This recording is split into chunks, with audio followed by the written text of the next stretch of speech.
प्रिय छात्रों, हमारा चैप्टर चल रहा है पृष्ठ रसायन। तो इस चैप्टर के अंतर्गत कुछ टॉपिक्स हमने क्लियर कर दिए हैं। अब ये चैप्टर समाप्ति की ओर है लगभग। कुछ टॉपिक्स इसके रह गए हैं जो आज और कल में क्लियर हो जाएंगे। अब आज हम आपको बताएंगे कि द्रव स्नेही कोलाइड द्रव विरोधी कोलाइड से स्थायित्व में कैसे ज्यादा होता है और क्यों होता है। पंखा रुक जाओ।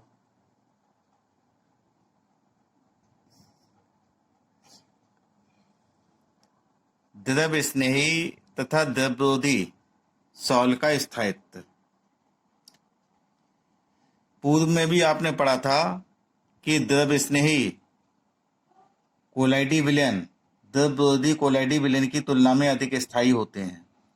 अब यहाँ पर आप पढ़ेंगे कि द्रव स्नेही कोलाइडी विलयन द्रव विरोधी कोलाइडी विलयन से अधिक स्थायी कैसे होते हैं। तो इसको देखिए, समझिए। यहाँ पर द्रव स्नेही कोलाइडी विलयन द्रव विरोधी कोलाइडी विलयनों की तुलना में अधिक स्थायी होते हैं। अतः यदि किसी द्रव स्नेही कोलाइड विलयन में विद्युत अपघट्ट की अल्प मात्रा का मतलब थोड़ी मात्रा मिला दी जाए तो इसका स्कंदन नहीं होता है। तो द्रव स्नेही कोलाइडी विलयन में यदि विद्युत अपघट्ट की थोड़ी सी मात्रा मिला दें तो उसका स्कंदन नहीं होता है।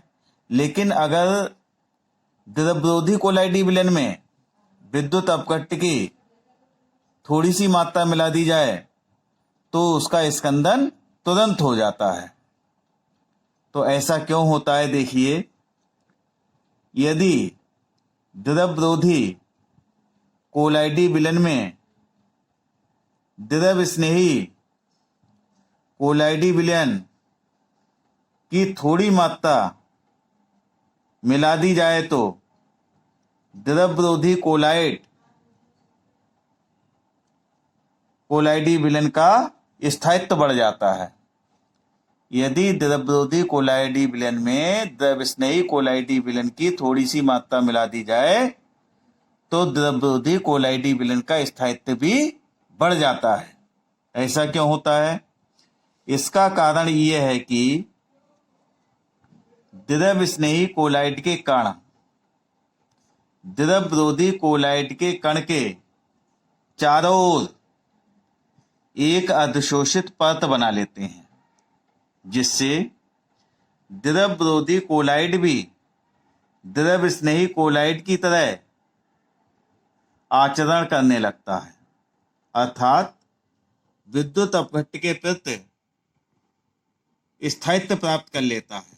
तो होता यह है कि यह द्रव विरोधी सॉल का कण द्रव विरोधी सॉल का कण है। द्रव विरोधी सॉल का स्थायित्व कम है। इसमें विद्युत अपघट्ट की थोड़ी सी मात्रा डालेंगे तो इसका स्कंदन हो जाएगा। लेकिन द्रव स्नेही कोलाइड में थोड़ी सी मात्रा विद्युत अपघट्ट की डालने पर उसका स्कंदन नहीं होता है। हमने क्या किया कि द्रव विरोधी सॉल में थोड़ा सा द्रव स्नेही सॉल मिला दिया, तो हमने देखा कि द्रव विरोधी कोलाइड का भी स्थायित्व बढ़ गया। ऐसा क्यों होता है? तो इसमें आप समझिए, ये है द्रव विरोधी सॉल का कण। अब जब इसमें द्रव स्नेही कोलाइड डालते हैं हम, तो द्रव स्नेही कोलाइड के कण इसके चारों ओर इस प्रकार से अधिशोषित हो जाते हैं। ये इसके चारों ओर अधिशोषित हो गए और एक परत बना लेते हैं। अब द्रव स्नेही कोलाइड तो विद्युत अपघट्ट के प्रति स्कंदन जल्दी नहीं होता है, तो ये इसके चारों ओर, इस कण के चारों ओर जो है द्रव स्नेही कोलाइड की एक परत बन गई। तो जो विद्युत अपघट्ट है वो द्रव विरोधी कोलाइड तक पहुंच ही नहीं पाता है, इसलिए इसका स्कंदन भी विद्युत अपघट्ट की अल्प मात्रा मिलाने पर नहीं होता है। तो ये भी द्रव विरोधी सॉल भी द्रव स्नेही सॉल की भांति आचरण करने लगता है, अर्थात उसका स्थायित्व बढ़ जाता है। अब देखिए द्रव स्नेही सॉल का स्थायित्व क्यों ज्यादा है, द्रव स्नेही कोलाइडी सॉल का स्थायित्व ज्यादा क्यों है? तो होता यह है कि द्रव स्नेही सॉल में प्रक्षेपण माध्यम क्या होता है, जल की मात्रा अधिक होती है। द्रव स्नेही सॉल में जो प्रक्षेपण माध्यम है और कौन है, जल की मात्रा अधिक होती है। ये जल सॉल के आवेशित कणों के चारों ओर एक आवरण बना लेता है, जो स्कंदन के लिए विद्युत अपघट्ट को निकट आने से रोकता है। इसलिए द्रव स्नेही कोलाइड में अल्प मात्रा में विद्युत अपघट्ट डालने पर उसका स्कंदन नहीं होता है। यह द्रव स्नेही कोलाइड का कण है। अब इसके चारों ओर क्या होता है, जो प्रक्षेपण माध्यम जल है, प्रक्षेपण माध्यम जल है, इसकी एक परत बन जाती है। इसके चारों ओर ये जल की परत बन जाएगी, चारों ओर जल की एक परत बन जाएगी। अब ये जल की जो परत है वो विद्युत अपघट्ट को इस द्रव स्नेही कोलाइड के कण के पास जाने से रोक देगा। इसलिए अल्प मात्रा में विद्युत अपघट्ट डालने पर द्रव स्नेही सॉल का स्कंदन नहीं होता है, अर्थात द्रव स्नेही सॉल का स्थायित्व द्रवरोधी कोलाइड के सॉल से इसलिए अधिक होता है। अब इसका हम स्कंदन करना चाहें, द्रव स्नेही सॉल का स्कंदन करना चाहें, तो ये जो जल की परत बन गई है इसको यहाँ से समाप्त करना होगा।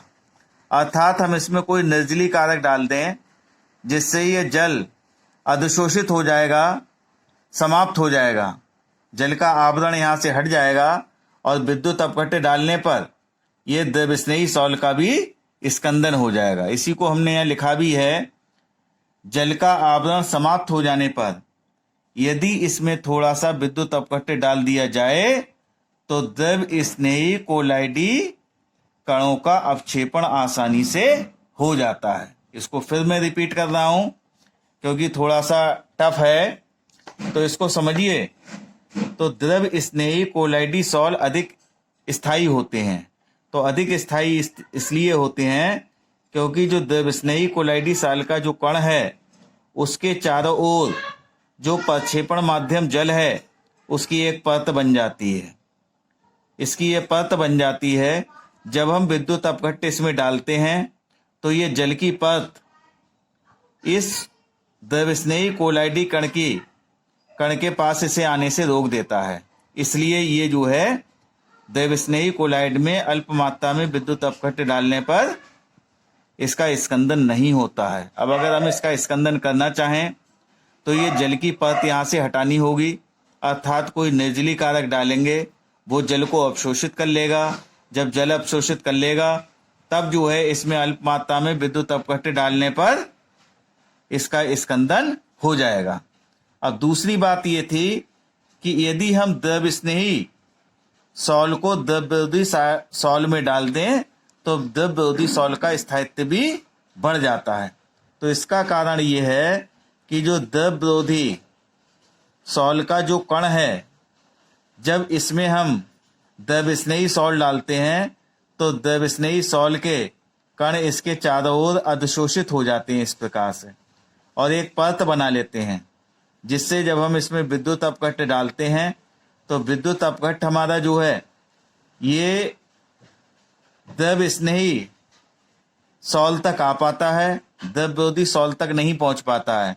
इसलिए जो है इसका स्कंदन नहीं होता है, अर्थात द्रव स्नेही सॉल की उपस्थिति में द्रवरोधी सॉल का स्थायित्व बढ़ जाता है। अब इसमें अगला हेडिंग है रक्षी कोलाइड, प्रोटेक्टिव कोलाइड्स।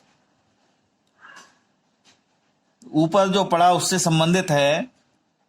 द्रव स्नेही कोलाइड की उपस्थिति में द्रवरोधी कोलाइड का विद्युत अपघट्ट द्वारा स्कंदन का रुकना रक्षण कहलाता है।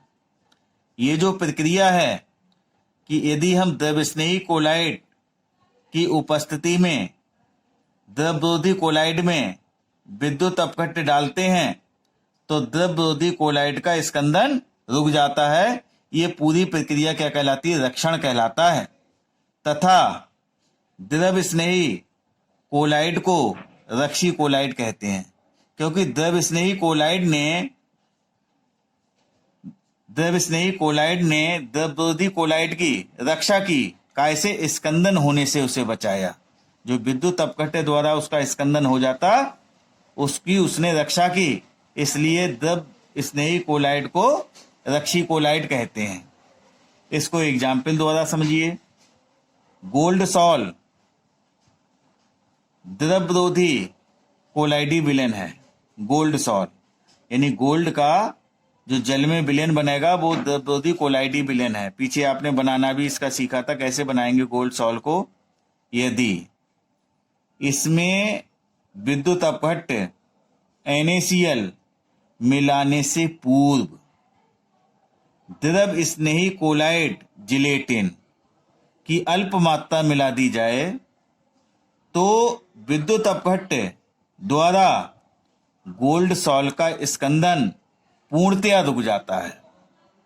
तो ये जो प्रक्रिया है पूरी, ये हो गई रक्षण। तथा जो हमने द्रव स्नेही कोलाइड डाला था जिसने स्कंदन होने से इसे रोक दिया, उसको कहते हैं रक्षी कोलाइड। तो इसमें जिलेटिन जो है रक्षी कोलाइड का कार्य करता है। क्यों? क्यों द्रव विरोधी कोलाइड का जो है स्कंदन होने से उसने रोक लिया। तो ये परिभाषा लिखने के लिए आती है उदाहरण से, तो इसको याद रखेंगे। दूसरी भी एक छोटी सी परिभाषा है, वो भी खूब आती है। स्वर्ण संख्या, स्वर्णांक या गोल्ड नंबर कहते हैं इंग्लिश में। ये क्या है? एक एक शब्द इसका महत्वपूर्ण है, इसको ऐसे ही याद रखना है आपके लिए। स्वर्ण संख्या रक्षी कोलाइड की मिलीग्राम में वह मात्रा है। तो स्वर्ण संख्या क्या है? रक्षी कोलाइड जो हम डालते हैं, द्रव स्नेही कोलाइड जिसको रक्षी कोलाइड कहते हैं, रक्षी कोलाइड की मिलीग्राम में वह मात्रा है जिसे यदि गोल्ड सॉल के 10 मिलीलीटर में, गोल्ड सॉल क्या है? द्रव विरोधी सॉल है। कितना लेना है? 10 मिलीलीटर में 10% NaCl। NaCl क्या है? विद्युत अपघट्य। NaCl के 1 मिलीलीटर विलेन मिलाने से पहले मिला दिया जाए तो गोल्ड सॉल का स्कंदन पूर्णतया रुक जाता है। तो गोल्ड सॉल क्या है? रक्षी कोलाइड की मिलीग्राम में वह मात्रा है जिसे यदि गोल्ड सॉल के 10 मिलीलीटर में, गोल्ड सॉल द्रव विरोधी कोलाइड कितना लेना है? 10 मिलीलीटर।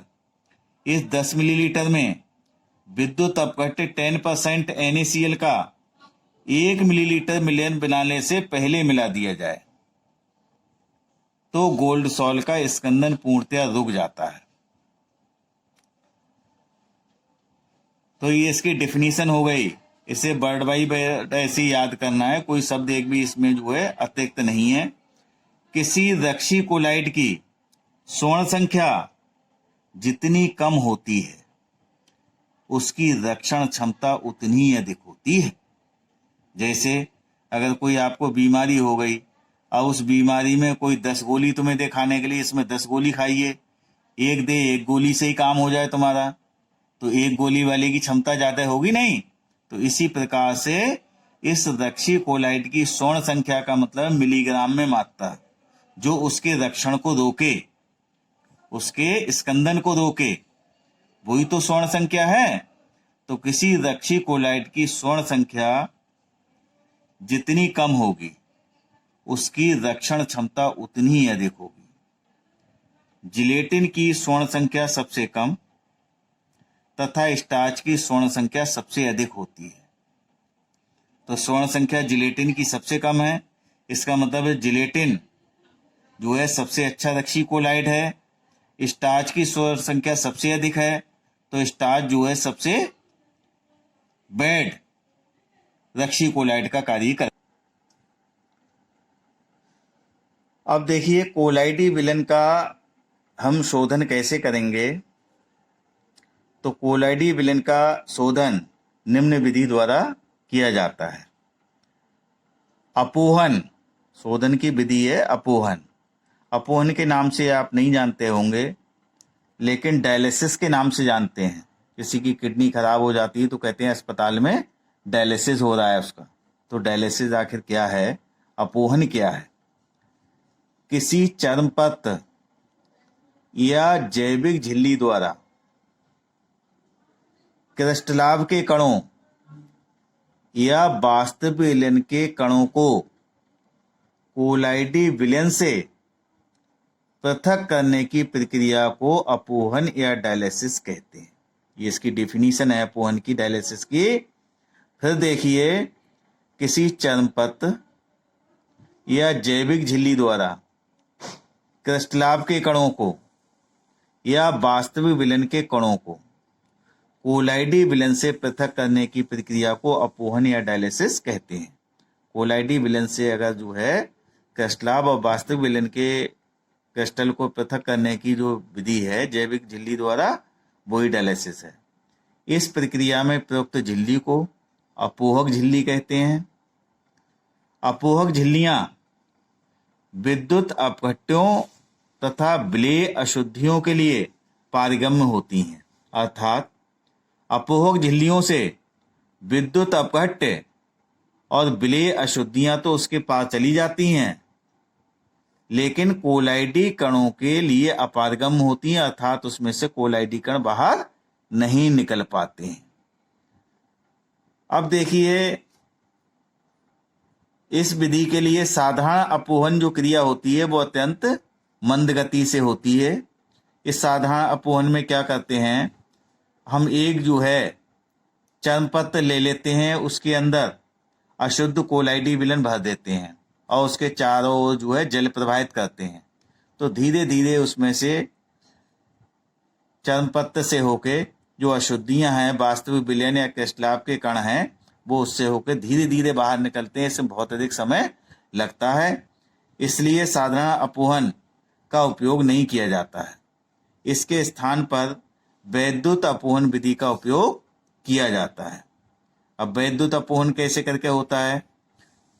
वैद्युत अपोहन में प्रयुक्त उपकरण 3 भागों में विभाजित होता है। तो ये 3 भाग हो गए।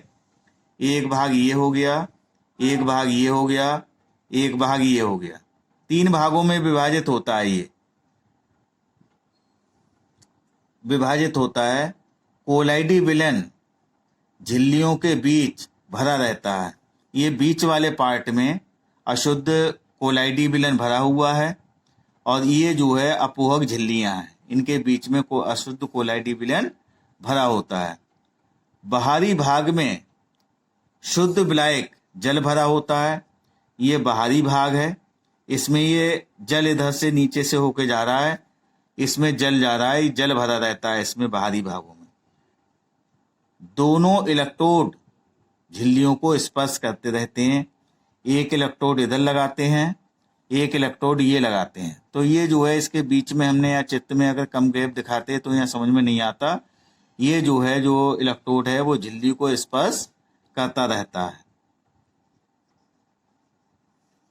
स्पर्श करते रहते हैं। विद्युत धारा प्रवाहित करने पर इसमें उपस्थित विद्युत अपघट्य अपने आयनों में टूट जाते हैं, धनायन और ऋणायन में टूट जाते हैं और ये आयन अपने संबंधित इलेक्ट्रोड की ओर आकर्षित हो जाते हैं। अर्थात जो ऋणायन होते हैं वो एनोड की ओर आकर्षित हो जाते हैं, क्योंकि एनोड पे प्लस चार्ज होता है, और जो धनायन होते हैं वो कैथोड की ओर आकर्षित हो जाते हैं, क्योंकि इन पर ऋणायन होता है, और झिल्लियों को पार कर जल के साथ बाहर निकल जाते हैं। इस प्रकार कोलाइडी विलन का तीव्रता से शोधन हो जाता है। इस चित्र को फिर से समझ लीजिए। इस चित्र में 3 भागों में इस उपकरण को बांटा गया है। बीच वाले भागों में अशुद्ध कोलाइडी विलयन भरा है, जिसमें कोलाइडी कणों को हमने ये डार्क जो गोले बनाए हैं वो डार्क गोले कोलाइडी कण के हैं, और जो खोखले गोले बनाए हैं ये विद्युत अपघट्ट के हैं, क्रिस्टलाव के हैं, वास्तविक विलयन के हैं ये कण। इसके बाहरी भागों में जल भरा हुआ है, जल भरा हुआ है इस बाहरी भागों में दोनों में, और इसमें 2 धातु की छड़ें लगी होती हैं। एक छड़ ये है, एक छड़ ये है, इनको हम इलेक्ट्रोड कहते हैं। अब जब हम इसमें से विद्युत धारा प्रवाहित करते हैं तो इसमें उपस्थित विद्युत अपघट्ट के कारण ये धनायन और ऋणायन में टूट जाते हैं। अब ये जो हमने लगाए हैं, इधर ये कैथोड है जिस पर माइनस चार्ज है, तो विद्युत अपघट्ट के धनायन इस कैथोड की ओर आकर्षित हो जाते हैं, अर्थात अर्धपारगम्य झिल्ली से होकर, ये जो झिल्ली लगी है अपोहक झिल्ली यहाँ पर नाम दिया गया है, अपोहक झिल्ली से होकर बाहर निकल जाते हैं धनायन। और जो शेष भाग रह गया विद्युत अपघट्ट का ऋणायन, वो ऋणायन भाग जो है ये एनोड की ओर आकर्षित हो जाता है, क्योंकि एनोड पर प्लस चार्ज होता है, और ये जो है जल के साथ में, इधर नीचे से हम जल प्रवाहित करते हैं, जल के साथ में ये जो है विद्युत अपघट्ट के जो ऋणायन पार्ट हैं वो इधर से बाहर निकल जाते हैं, और विद्युत अपघट्ट के जो धनायन पार्ट हैं वो इधर से निकल जाते हैं, और ये कोलाइडी विलयन जो है हमारा शुद्ध हो जाता है। तो ये जो डायलिसिस है, जब किडनी खराब हो जाती है व्यक्ति की, तो अस्पताल में जो है रक्त को शुद्ध करने के लिए डायलिसिस प्रक्रिया की जाती है। इस अपोहक का महत्व क्या है? अपोहन का, डायलिसिस का क्या महत्व है, क्या उपयोगिता है, हम इसके लिए क्यों पढ़ रहे हैं? तो देखिए, मनुष्य का गुर्दा बेकार हो जाने पर रक्त को शुद्ध करने के लिए अपोहक का प्रयोग किया जाता है, डायलिसिस का प्रयोग किया जाता है। दूसरा है कोलाइडी विलयन शुद्ध करने में अपोहक डायलिसिस प्रयुक्त होता है। कोलाइडी विलयन से बहुत सारी दवाइयाँ बनती हैं जिनसे वो शुद्ध अवस्था में होना चाहिए, तो इसको शुद्ध करने के लिए भी डायलिसिस का प्रयोग किया जाता है। इस चैप्टर से संबंधित हम कुछ गृह कार्य भी देते हैं, उस गृह कार्य को भी आपको कॉपी पे नोट करना है, और इसके नोट्स भी आपको कॉपी पर बनाने हैं। जो विद्यालय खुलने पर ये आपके नोट्स और जो होमवर्क हमने दिया है ये सारा चेक होगा, तो इसको गंभीरता से आप पढ़ाई अपनी करते रहें। ये ऑनलाइन क्लासेस चल रहे हैं, इससे कोर्स आपका जो है कवर करने का पूरा प्रयास किया जा रहा है, समझाने का प्रयास किया जा रहा है। कोई चीज़ समझ में नहीं आती है तो उसके लिए अपने डाउट्स जो है 1 बजे से 2 बजे के बीच में आप क्लियर कर सकते हैं।